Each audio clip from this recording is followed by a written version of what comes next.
ଆଚ୍ଛା, ଆମେ ସମସ୍ତେ କେବେ ନା କେବେ ଭାବିଛେ କି ଯେ ଆମ ଜୀବନର ଷ୍ଟେରିଂ ହ୍ୱିଲ୍ ପ୍ରକୃତରେ କାହା ହାତରେ ଅଛି? ଆଜିର ଏହି ସ୍ୱତନ୍ତ୍ର ବିଶ୍ଳେଷଣରେ ଆମେ ଏକ ଅତ୍ୟନ୍ତ ଚିତ୍ତାକର୍ଷକ ଏବଂ ପ୍ରାଚୀନ କାହାଣୀ ଜରିଆରେ ନିୟତି, ଆମର ନିୟନ୍ତ୍ରଣର ଭ୍ରମ ଏବଂ ମାନବୀୟ ଅହଙ୍କାର ବିଷୟରେ ଆଲୋଚନା କରିବାକୁ ଯାଉଛୁ। ଆମେ ପ୍ରାୟତଃ ବିଶ୍ୱାସ କରୁଛୁ ଯେ ନିଜ ଜୀବନର ଗତିପଥକୁ ଆମେ ନିଜେ ହିଁ ନିୟନ୍ତ୍ରଣ କରୁଛୁ, କିନ୍ତୁ ପ୍ରକୃତରେ କ'ଣ ସେମିତି ହୁଏ, ନା ଏହା କେବଳ ଆମର ଏକ ମିଥ୍ୟା ଧାରଣା? ନିୟତିରୁ ନିସ୍ତାର, ନିୟନ୍ତ୍ରଣର ଭ୍ରମ ଶୀର୍ଷକ ଏହି ଆଲୋଚନା ଆମକୁ ଏକ ଗଭୀର ଚିନ୍ତାଧାରା ଆଡ଼କୁ ନେଇଯିବ। ତେବେ ବିଳମ୍ବ ନକରି ଆସନ୍ତୁ ସିଧାସଳଖ ସେହି ରହସ୍ୟମୟ କାହାଣୀ ଭିତରକୁ ଯିବା। ଏଠାରେ ସବୁଠାରୁ ବଡ଼ ଏବଂ ଗୁରୁତ୍ୱପୂର୍ଣ୍ଣ ପ୍ରଶ୍ନ ହେଉଛି, ମଣିଷ କ'ଣ ସତରେ ନିୟତିକୁ ପଛରେ ପକାଇ ଦୌଡ଼ିପାରିବ? ମାନେ କ'ଣ ସତରେ ଆମେ ଭାଗ୍ୟକୁ ହରାଇ ପାରିବା? ଆମେ ସବୁବେଳେ ଶୁଣିଛେ ଯେ କଠିନ ପରିଶ୍ରମ ଓ ସଠିକ୍ ନିଷ୍ପତ୍ତି ବଳରେ ଯେକୌଣସି ବିପଦକୁ ଏଡ଼ାଇ ଦିଆଯାଇପାରିବ। କିନ୍ତୁ ଯେତେବେଳେ ସାମ୍ନାରେ ସ୍ୱୟଂ ନିୟତି ଛିଡ଼ା ହୋଇଥାଏ, ସେତେବେଳେ କ'ଣ ମଣିଷର କ୍ଷମତା ଯଥେଷ୍ଟ ହୁଏ? ଆମ କାହାଣୀର ନାୟକ, ଜଣେ ଅତ୍ୟନ୍ତ କ୍ଷମତାଶାଳୀ ରାଜା, ଠିକ୍ ଏମିତି ଏକ ପରିସ୍ଥିତିର ସାମ୍ନା କରିଥିଲେ।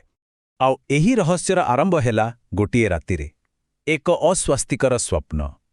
ରାଜା ନିଜ ବିଳାସପୂର୍ଣ୍ଣ ଶୟନ କକ୍ଷରେ ଗଭୀର ନିଦ୍ରାରେ ଶୋଇଥିବା ବେଳେ ହଠାତ୍ ତାଙ୍କର ନିଦ ଭାଙ୍ଗିଗଲା। କାରଣଟି ଥିଲା ଏକ ଭୟଙ୍କର ସ୍ୱପ୍ନ।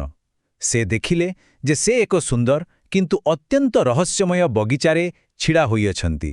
ବଗିଚାଟି ଯେତେ ସୁନ୍ଦର ଥିଲା, ତାର ବାତାବରଣ ଠିକ୍ ସେତିକି ଛମଛମ କଲାଭଳି ଥିଲା।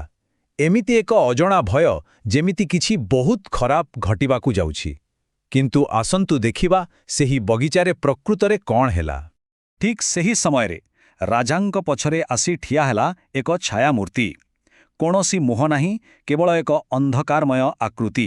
ଆଉ ସେହି ଛାୟାମୂର୍ତ୍ତିଟି ରାଜାଙ୍କୁ କହିଲା, କାଲି ସନ୍ଧ୍ୟା ଗୋଧୂଳି ବେଳେ ମୋ ସହିତ ଦେଖା କରିବାକୁ ଆସିବ ନିଶ୍ଚୟ। ବାସ୍ ଏତିକି। ଏହା କୌଣସି ଅନୁରୋଧ ନଥିଲା, ଏହା ଥିଲା ସିଧାସଳଖ ଏକ ଆଦେଶ। ଟିକେ ଭାବିବାର କଥା, ଯେଉଁ ରାଜାଙ୍କ ଆଦେଶରେ ସାରା ରାଜ୍ୟ ଚାଲେ, ତାଙ୍କୁ ଏକ ଅଜଣା ଛାୟା ଏତେ ଅଧିକାରରେ କେମିତି ଆଦେଶ ଦେଇପାରେ? ଏହି ଗୋଟିଏ ବାକ୍ୟ ରାଜାଙ୍କୁ ସମ୍ପୂର୍ଣ୍ଣ ଭୟଭୀତ କରିଦେଲା। ସ୍ୱପ୍ନ ବ୍ୟାଖ୍ୟାକାର ସାଧାରଣତଃ ଏମାନେ ହେଉଛନ୍ତି ସେହି ବିଶେଷଜ୍ଞ ପରାମର୍ଶଦାତା ଯେଉଁମାନେ ସ୍ୱପ୍ନରେ ଲୁଚି ରହିଥିବା ଭବିଷ୍ୟବାଣୀ ଏବଂ ଗୂଢ଼ ଅର୍ଥକୁ ବୁଝାଇଥାନ୍ତି। ତେବେ ଏତେ ଭୟଙ୍କର ସ୍ୱପ୍ନ ଦେଖିବା ପରେ ରାଜା ଆଉ ମୁହୂର୍ତ୍ତେ ବି ଡେରି ନକରି ରାତି ଅଧରେ ନିଜ ରାଜ୍ୟର ସର୍ବଶ୍ରେଷ୍ଠ ସ୍ୱପ୍ନ ବ୍ୟାଖ୍ୟାକାରଙ୍କୁ ଡକାଇଲେ। ପ୍ରାଚୀନ କାଳରେ ଏହି ବିଶେଷଜ୍ଞମାନେ ବହୁତ ଗୁରୁତ୍ୱପୂର୍ଣ୍ଣ ଥିଲେ। ରାଜା ନିଜର ଅସ୍ତବ୍ୟସ୍ତ ଅବସ୍ଥାରେ ସ୍ୱପ୍ନର ଗୋଟିଏ ଗୋଟିଏ କଥା ବର୍ଣ୍ଣନା କଲେ। ସେ ଜାଣିବାକୁ ଚାହୁଁଥିଲେ ଯେ ସେହି ରହସ୍ୟମୟ ଆକୃତିର ପ୍ରକୃତ ପରିଚୟ କ'ଣ। ଆଉ ବ୍ୟାଖ୍ୟାକାରଙ୍କ ଉତ୍ତର ସମସ୍ତଙ୍କର ହୋସ୍ ଉଡ଼ାଇଦେଲା। ସେ କହିଲେ, ସେହି ଛାୟାମୂର୍ତ୍ତି ହେଉଛି ମୃତ୍ୟୁ। ଏଠାରୁ ତୁରନ୍ତ ପଳାୟନ କରନ୍ତୁ। ବିଲକୁଲ। ସେହି ଛାୟାମୂର୍ତ୍ତି ଆଉ କେହି ନଥିଲା, ତାହା ଥିଲା ସ୍ୱୟଂ ମୃତ୍ୟୁ, ଯିଏ ଆସନ୍ତାକାଲି ସନ୍ଧ୍ୟାରେ ରାଜାଙ୍କୁ ଭେଟିବାକୁ ଆସୁଛି। ଏହା ଶୁଣି ବ୍ୟାଖ୍ୟାକାର ପରାମର୍ଶ ଦେଲେ ଯେ ମୃତ୍ୟୁ ଏଠାରେ ପହଞ୍ଚିବା ପୂର୍ବରୁ ରାଜ୍ୟର ସବୁଠାରୁ ଦ୍ରୁତଗାମୀ ଘୋଡ଼ା ନେଇ ଯେତେ ଦୂର ସମ୍ଭବ ପଳାଇ ଯାଆନ୍ତୁ। ଏଇଠି ଆମେ ଦେଖିବାକୁ ପାଉ ମଣିଷର ସବୁଠାରୁ ପ୍ରାକୃତିକ ପ୍ରତିକ୍ରିୟା।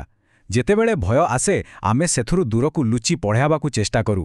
ଆମେ ଯଦି ମରିଆ ପଳାୟନର ଘଟଣାକ୍ରମକୁ ଦେଖିବା, ତେବେ ଏହା କିଛି ଏହିଭଳି ଥିଲା। ସକାଳେ ସେହି ଭୟଙ୍କର ଭବିଷ୍ୟବାଣୀ ମିଳିଲା। ରାଜା ଟିକିଏ ବି ସମୟ ନଷ୍ଟ ନ କରି ଏକ ଅତି ବେଗଗାମୀ ଘୋଡ଼ାରେ ବସି ବାହାରି ପଡ଼ିଲେ। ଅପରାହ୍ନ ସୁଦ୍ଧା ସେ ଅବିରତ ଭାବେ ଘୋଡ଼ା ଦୌଡ଼ାଇ ରାଜଧାନୀଠାରୁ ଶହ ଶହ ମାଇଲ ଦୂରକୁ ଚାଲି ଆସିଥିଲେ। କେବଳ ଗୋଟିଏ ଲକ୍ଷ୍ୟ, ମୃତ୍ୟୁଠାରୁ ରକ୍ଷା ପାଇବା। ଶେଷରେ ଗୋଧୂଳି ସମୟରେ ସେ ବହୁତ ଦୂରରେ ଥିବା ଏକ ଅତି ସୁନ୍ଦର ଉଦ୍ୟାନରେ ପହଞ୍ଚିଲେ ଏବଂ ସେଠାରେ ବିଶ୍ରାମ ନେବାକୁ ସ୍ଥିର କଲେ। ବର୍ତ୍ତମାନ ଆମେ ଏକ ଅତ୍ୟନ୍ତ ଗୁରୁତ୍ୱପୂର୍ଣ୍ଣ ମୋଡ଼ରେ ପହଞ୍ଚିଛେ। ରାଜା ଭାବିଲେ ଯେ ସେ ମୃତ୍ୟୁକୁ ଚକମା ଦେଇ ସାରିଛନ୍ତି। ଏହି କଥାଟି ଉପରେ ଟିକେ ଧ୍ୟାନ ଦିଅନ୍ତୁ। ସେହି ଶାନ୍ତ ଉଦ୍ୟାନରେ ପହଞ୍ଚିବା ପରେ ରାଜା ନିଜ ଘୋଡ଼ାର ଲଗାମ ଖୋଲିଦେଲେ। ତାଙ୍କ ମନରେ ଥିବା ଭୟ ସମ୍ପୂର୍ଣ୍ଣ ଦୂର ହୋଇଯାଇଥିଲା। ସେ ଭାବିଲେ, ମୋର ବୁଦ୍ଧି ଏବଂ ମୋର ଦ୍ରୁତଗାମୀ ଘୋଡ଼ା ମୋତେ ବଞ୍ଚାଇଦେଲା। ମୃତ୍ୟୁ ବୋଧହୁଏ ମୋତେ ମୋ ରାଜମହଲରେ ଖୋଜୁଥିବ, ଆଉ ମୁଁ ଏତେ ଦୂରରେ ସମ୍ପୂର୍ଣ୍ଣ ସୁରକ୍ଷିତ। ଏହା ହେଉଛି ନିଜ ଶକ୍ତି ଏବଂ ନିୟନ୍ତ୍ରଣ ଉପରେ ଥିବା ଏକ ମିଥ୍ୟା ଅହଙ୍କାର। କିନ୍ତୁ ପ୍ରକୃତ ଖେଳ ତ ଏବେ ଆରମ୍ଭ ହେଲା। ଗୋଧୂଳି ବେଳ ହୋଇଗଲା। ହଠାତ୍ ରାଜା ଅନୁଭବ କଲେ ଯେ ପଛରେ କେହି ଜଣେ ଠିଆ ହୋଇଛି। ଆଉ ଆଶ୍ଚର୍ଯ୍ୟର କଥା, ସେ ଦେଖିଲେ ଠିକ୍ ସେହି ଛାୟାମୂର୍ତ୍ତି। ସେ କହିଲା, ମୋ ସହିତ ଠିକଣା ଜାଗାରେ ଠିକଣା ସମୟରେ ଦେଖା କରିବାକୁ ପହଞ୍ଚିଗଲୁ। ସାବାସ୍। ମାନେ ଭାବନ୍ତୁ, ରାଜା ଯେଉଁ ଜାଗାକୁ ଆସି ପହଞ୍ଚିଥିଲେ, ତାହା ଅନ୍ୟ କୌଣସି ଜାଗା ନଥିଲା, ବରଂ ତାଙ୍କ ସ୍ୱପ୍ନର ସେହି ରହସ୍ୟମୟ ବଗିଚା ହିଁ ଥିଲା। ସେ ଯାଠାରୁ ଲୁଚିବାକୁ ଚାହୁଁଥିଲେ ସେ ବହୁ ପୂର୍ବରୁ ସେଠାରେ ତାଙ୍କୁ ହିଁ ଅପେକ୍ଷା କରିଥିଲା।